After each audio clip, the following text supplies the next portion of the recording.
Who are you? I'm Ryan Yellowlees. I'm born and raised in Victoria, BC. I love it here, and I'm a registered clinical counselor with over 4 years of experience. Due to my life circumstances, I'm decided to specialize in chronic illness and physical disabilities and caregiver support counseling. Started this journey when I was about 8 years old. I had a pediatric neurologist saying that I wouldn't amount to nothing and I wouldn't live this long. But then at 8 years old, I got this, I don't know, this weird sense of, not a weird sense, but like I practiced in disability justice when I didn't even know it. I decided to resist those negative narratives I received, and that turned into me deciding in my last year of high school to become a registered clinical counselor and get my psychology degree so I could help others with physical disabilities receive the mental health care that I was unable to receive when I was a child. That turned into me becoming a disability activist as well. 'Cause I really want to fight the systems of oppression, the medical systems that me and my clients have to face. And when you were seeking therapy for yourself, you told me that 48 out of 50 therapists declined you because they couldn't specialize in disability counseling. What does that even mean? What was that experience like? What did it reveal to you about the gaps in the mental health industry? It started in 2020 when I had some ICU visits, then I had medical trauma, but then I wanted to receive counseling. So I contacted about 50 counselors, and 48 of them said that they wouldn't see me because they're not comfortable treating someone with chronic illness like mine, or they didn't have any training in that. Which at the time was quite shocking because I was taking counseling program, a master's of counseling, talking about we need to be inclusive and accepting, but very far from the reality of the mental health field. There's a lot of ableism, prejudice, and discrimination towards people with physical disabilities. So I was quite surprised as we're trained to be accepting, open, and honest and practice social justice. So I was surprised that the mental health field is not doing really what they're teaching. That spurred me to become more a disability activist oriented in my practice. I think the field of counseling needs to do a lot better. Like there's like when I do a master's of counselor program, there was no like material about disability at all. And I asked the director about that and he said it's not needed because it's a specialization, which does not make sense because 27%, at least 27% of people 50 and older in Canada have a disability.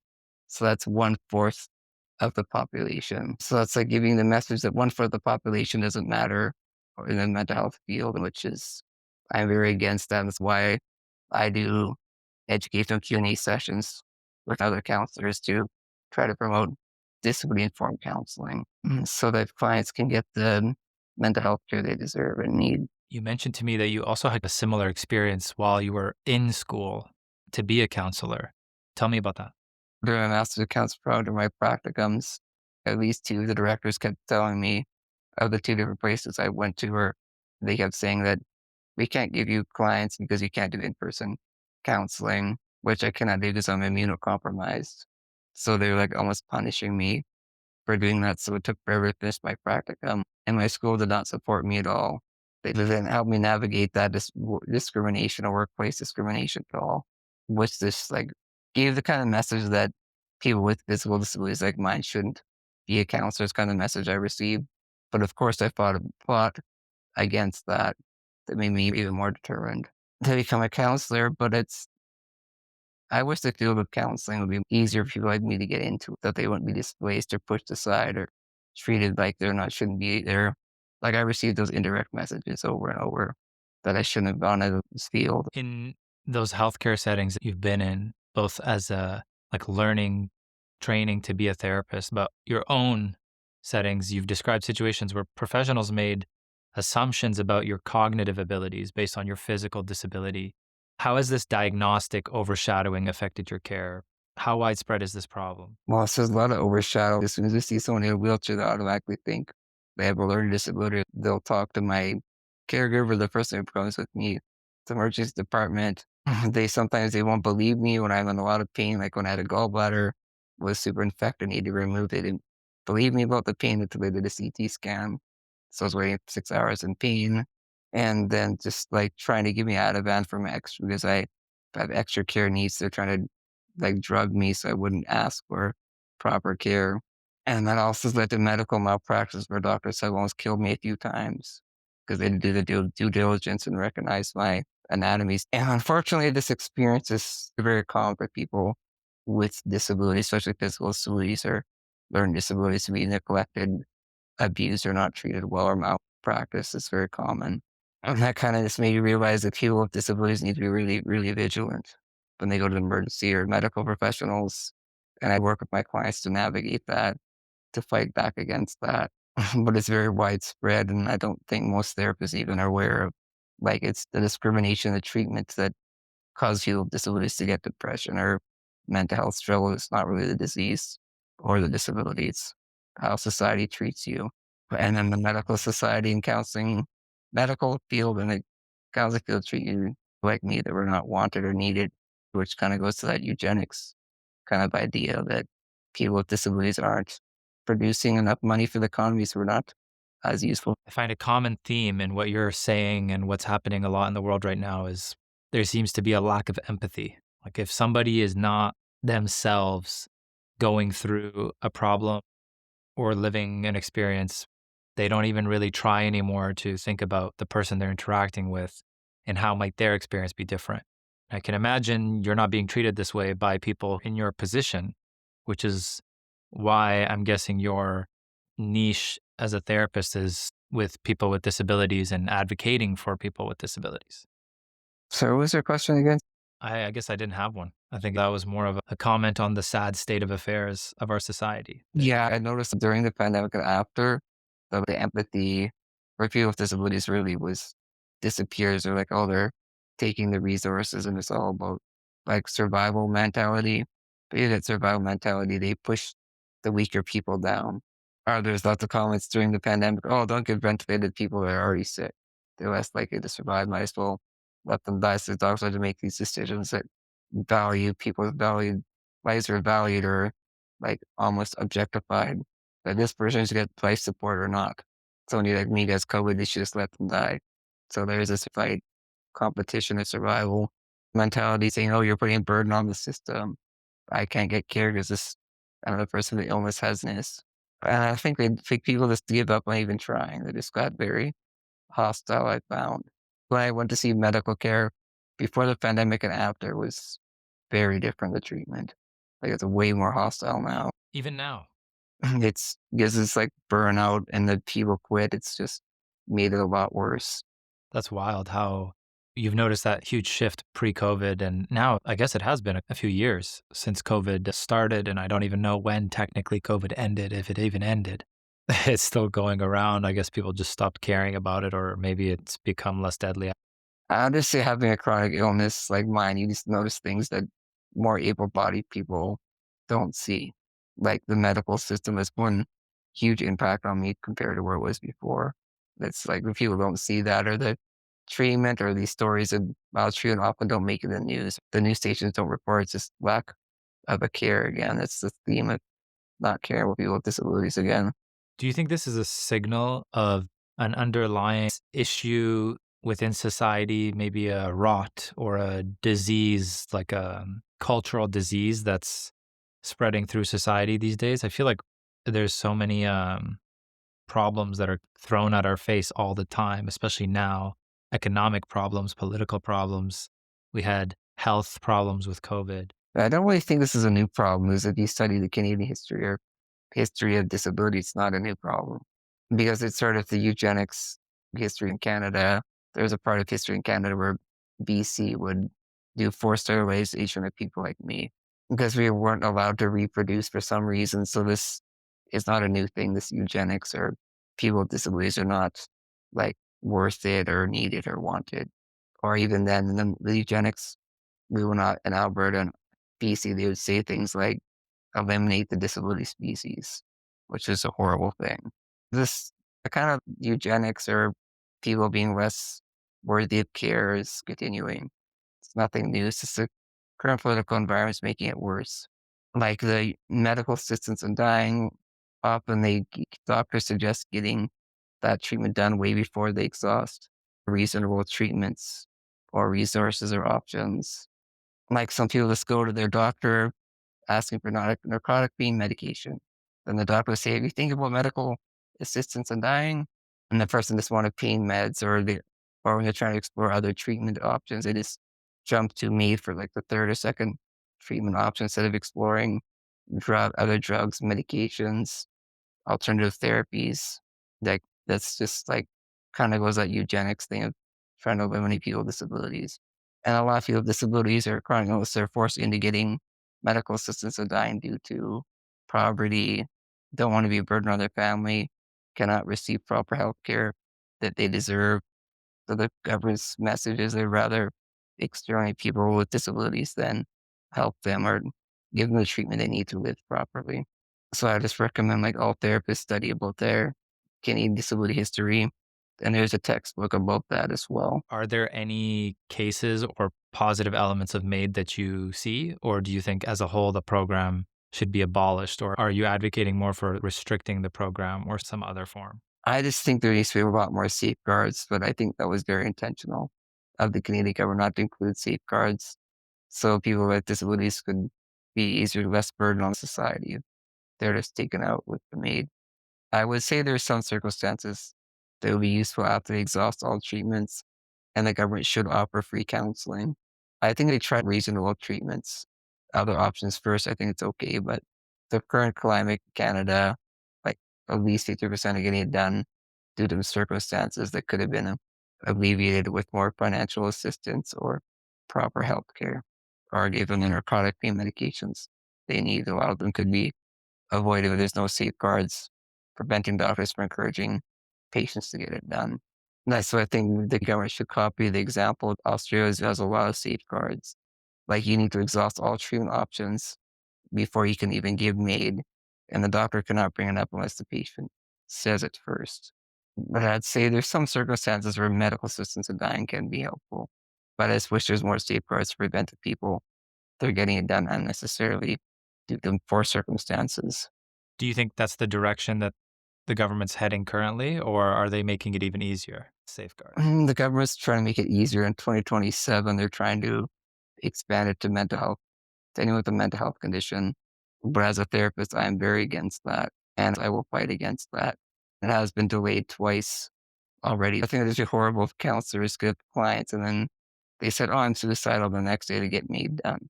That would, or in 2 weeks as it is now, that would be kind of awful. That's kind of going to eliminate people with disabilities kind of talk about eugenics again, expanding with less, with few safeguards. I think that's a really horrible idea. And then they're even talking about eventually expanding people that are homeless. If this is not a eugenics agenda, I don't know what is. They're trying to make it eventually expand for people who are unhoused can get it done. Like for me, that's totally like not okay to jump to that conclusion. Or like Canada used to do a way better job. Like we're like the leader of eugenics or portraying the people with disabilities in the past. And it doesn't look like we're doing a really good job either because countries like Austria and Europe are doing a lot better with more safeguards and not allowing homeless people to get it done. That's just outrageous. How do you view the voluntary aspect of it? Because I think when I spoke to you last time, you felt like though somebody volunteers or brings it up to their doctor, you still think that there's an issue with that because there's other things that you can do before MAID. But tell me, like, I'm trying to play devil's advocate from what somebody who sees this program and says, oh, but people are voluntarily signing up to do this. Well, it's I most serious volunteering is some people are just definitely do it just because they don't have the money. Don't have the money to live. Can't pay the medications, MSP won't cover it.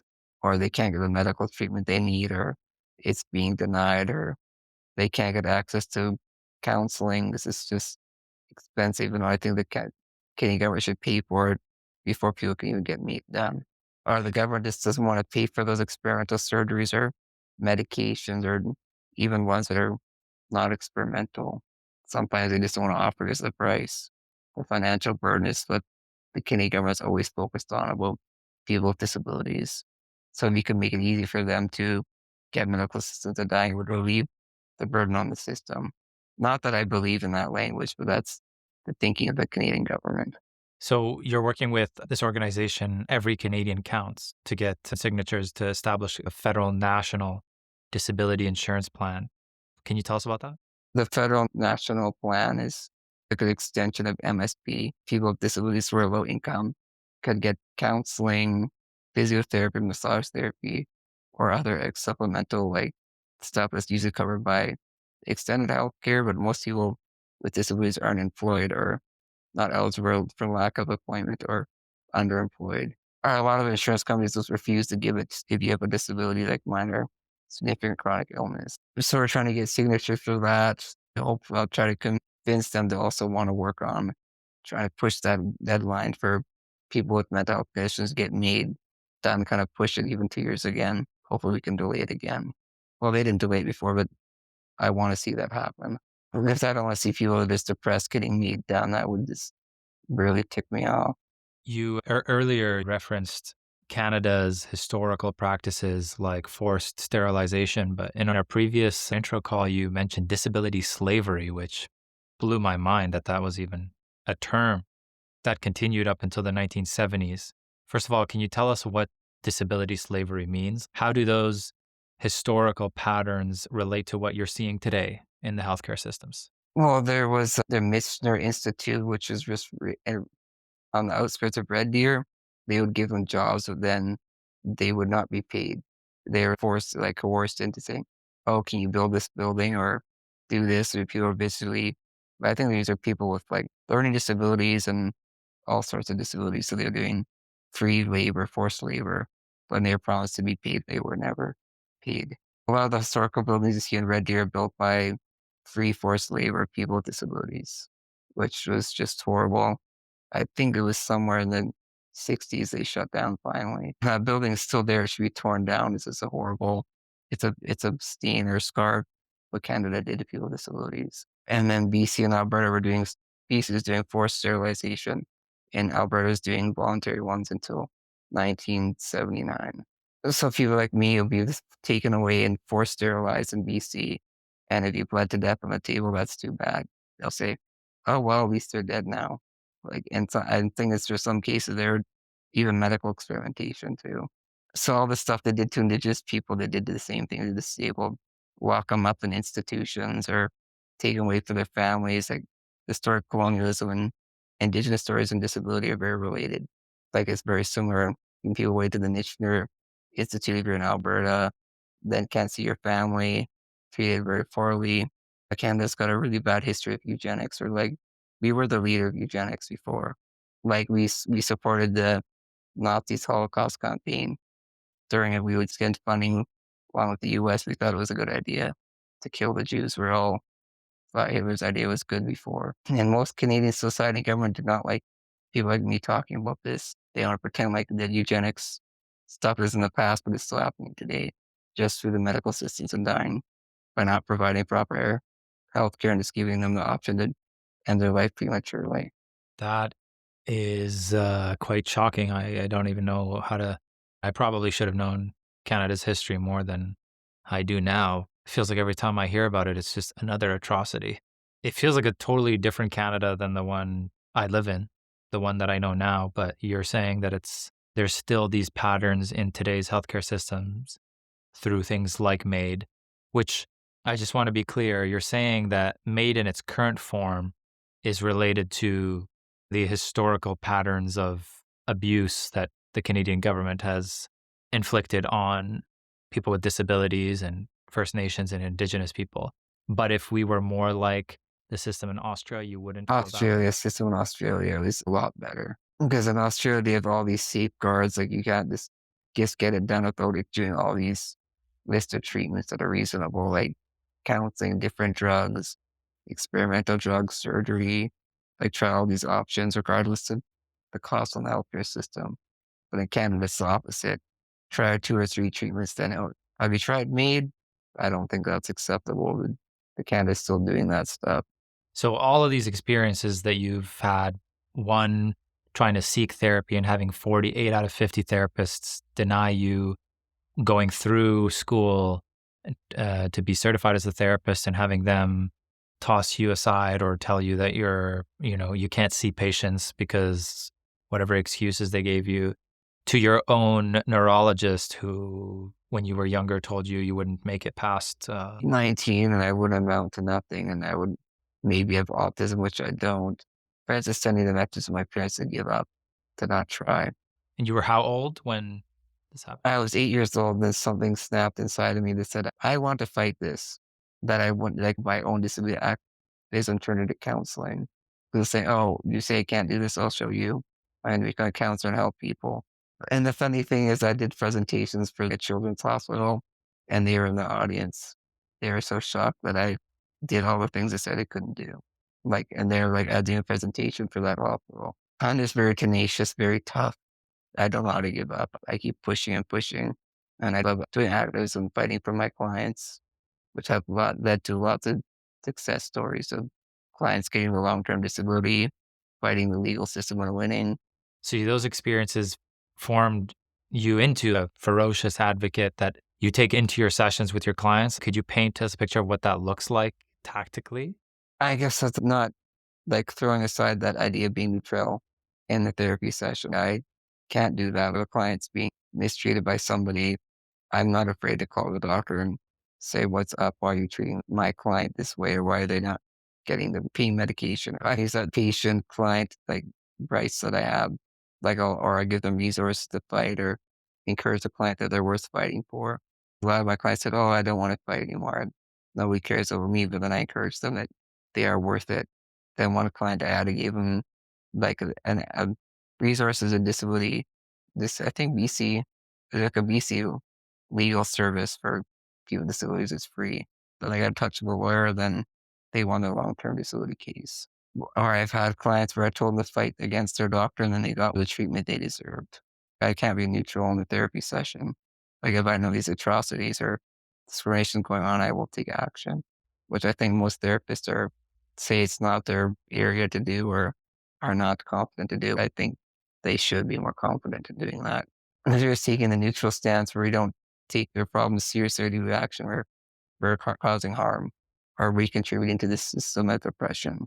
It almost sounds like the neutrality concept that's taught is taught so that therapists don't instill or push their own philosophies, religious views, their own biases onto clients, but it's it's almost comical that you would take that to an extreme and be neutral in the face of discrimination. Not doing disability activism is not pushing your agenda because you're just being neutral. You're not like you are you doing your values are coming out that you need to fight that the client needs to fight for their rights, not just sit there because you just take that neutral stance or just following the client's lead and not influencing the fight. I think that's a disservice to the clients. But I agree, don't push other values like religion and controversial topics when it comes to area of advocacy or self-worth. I don't think being neutral is good in that areas. The principles of disability justice go beyond social justice approaches. Which of these principles have been the most transformative in your practice? How do they change the therapeutic relationship? I say there's a few principles I would say it's influenced my practice for this with just justice. I would say intersectionality. People are not just their disabilities, but they have multiple identities like father, mother, son, child, counselor, their skin color, their race, their educational background. That few of disabilities were not just our disabilities, we're so much more. And the next principle of anti-capitalistic is really important because like the idea that we're not humans are not just based on their worth, how they can contribute to the economy or how much money we can make. And then I like the next principle I like is recognizing wholeness, that despite having a disability or illness, we're still whole, regardless of that. And then another principle is interdependence, that we need to be interdependent with each other in order to survive. That should not be seen as a bad thing or deficit because being as an individual, we don't fare very well. And we're humans and interdependence is who we are. Uh, Interdependence is like we need it to survive and it shouldn't be a thing we should be ashamed about, but we should celebrate and not push the idea of being independent all the time. And then there's collective access, like access to rights and freedoms that everyone should deserve, regardless of disability, race, or class. And then there's collective liberation, which is to fight the systems of oppression to produce change. So it's a lot more active than social justice. And there's 10 principles, there's even more of them, but it's very disability activist oriented, fighting systems of oppression and recognizing we're whole. Usually social justice excludes people with disabilities. And usually disability justice tries to include all groups of people regardless of who they are. For therapists who are listening and who recognize maybe they need to or want to do better, what's a concrete step that they can take immediately to make their practice more accessible and inclusive for clients with disabilities? I would just say right off the bat during the first session and throughout multiple sessions, ask what accommodations they need, regardless if they appear to have a disability or not. Like ask what accommodations you need to better participate in therapy. And sometimes it can change throughout every session. It's like people chronic fatigue syndrome, for example. Sometimes they can go an hour, sometimes they can't, or sometimes they need different accommodations every time. Therapists should research a little bit of the client's condition after the first session if they disclose it. But I think therapists should have a general understanding of like major disabilities and illnesses that are quite common and then do some additional research for the client's illness or condition once you know what it is. Become familiar with this Canadian disability history, and I think like realize that disability identity can be a source of pride for some people with disabilities, and it's disability is actually a minority group because a cultural identity. It's not just a label. And then there is also some people that are very ashamed of their identity, usually feel invisible disabilities try to hide because they are sense of internalized ableism because of what society has taught them. But usually people with invisible disabilities have had it a while. Typically they usually are more proud of their identity, disability identity, have joined the disability community. And there's a big disability culture out there. I think like trying to help clients that are not engaged in that culture should get involved, like recommending peer support groups. There's MS Canada and there's spinal cord injury groups for every province. You can join Zoom, in person, whatever. But you get familiar with the federal, provincial, and local resources as well. And I see this like don't try not to use medical language like diagnoses, sickness. And I would say like don't see disabilities as a tragedy and don't use positive or negative stereotypes like inspiration or that must have been like painting the life is a very difficult thing. Mm. And I think therapists should not focus so much on the disabilities. The chronic illnesses are just the same as everyone else. We just have a little bit more struggles, but that's it. And I think as a therapist, the biggest thing is just being open and honest about conversations about disability and be okay to make mistakes or let the client correct you. I think the client knows you're trying really hard and being curious to learn about them. I think that goes a long way. Like we won't get angry if you make a mistake or whatnot. It's also very important clients that counselors bring up the topic of disabilities. The clients will bring it up because they feel like it's not safe to. I think the therapist should bring it up a few times. And the client doesn't want to talk about it, that's fine, but give them the opportunity that you're there and you're going to listen to their disability concerns or illness concerns that so you don't bring it up, they don't feel like you maybe it's not safe to bring it up or they're worrying that the care take the counselor or whatnot. When you look at the current trajectory that we are on, where do you think the future of therapy is heading? What does it look like 5 years, 10 years from now? Well, I'd like to see it more disability informed. I think less medicalized.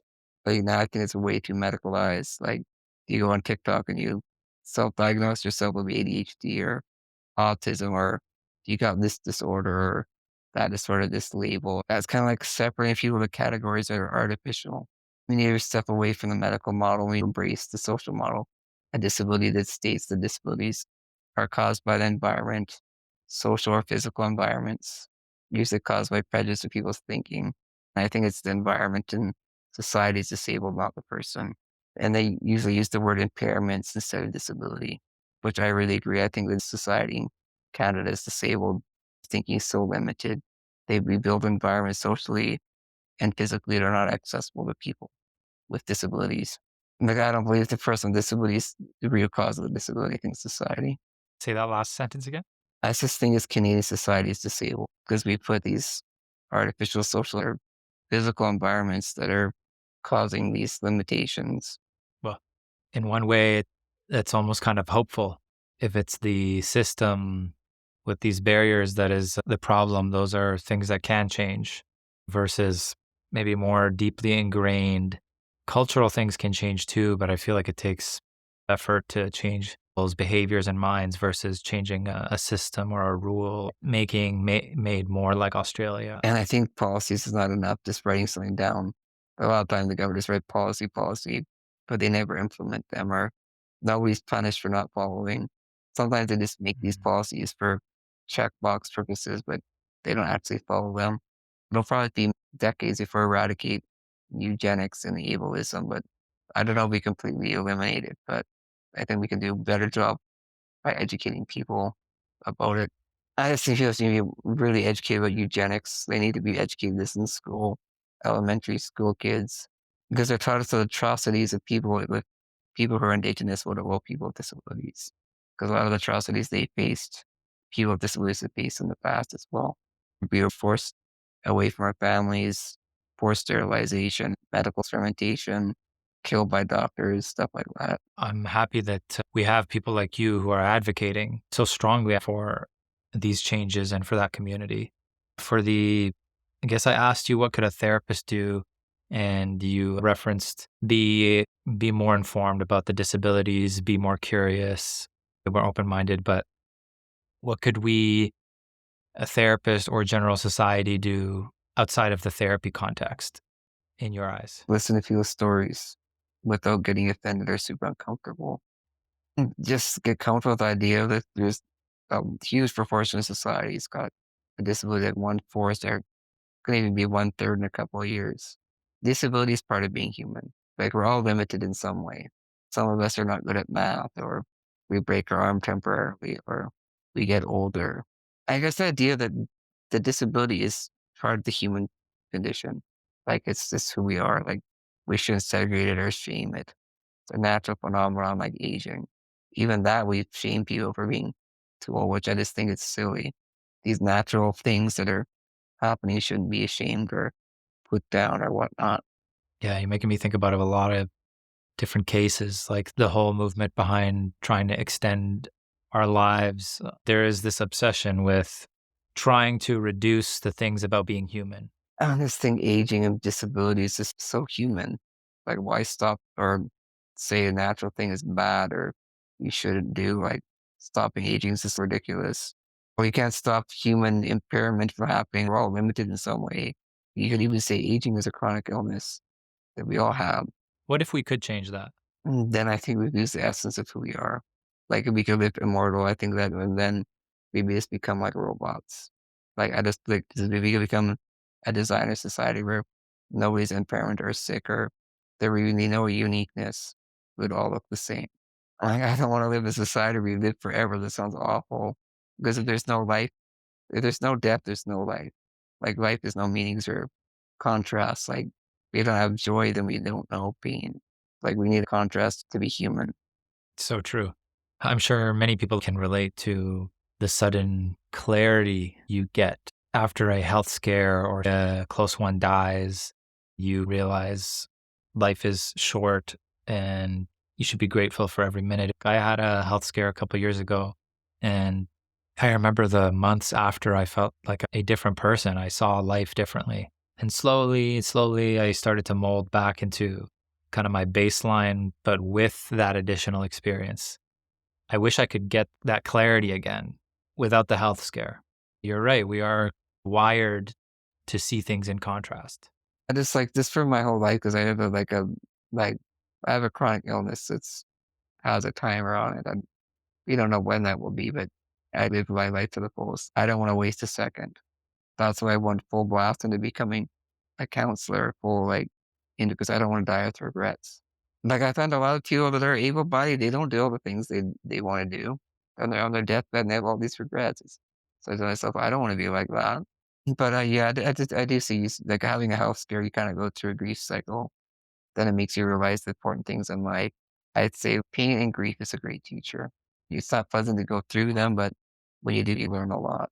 I find it unfortunate that people go through health scares and then forget the wisdom they learned. They said, I'm going to do this and this, and then they didn't pursue their dreams still, even though that health scare that could have ended their life, but it didn't. The healthiest I ever was the few months after my health scare. I think I cut out all sugar, all junk food. Now let's just say I love a good baklava. It's all about balance. Like we still want to enjoy the things that are not so healthy, but it's always a balance. Ryan, thank you so much for giving us the time today and your wisdom and fighting for people with disabilities. Yeah, it was great being on the show. Thank you very much. And hope I can come on again and talk more about disability informed counseling and more about that practice. Absolutely.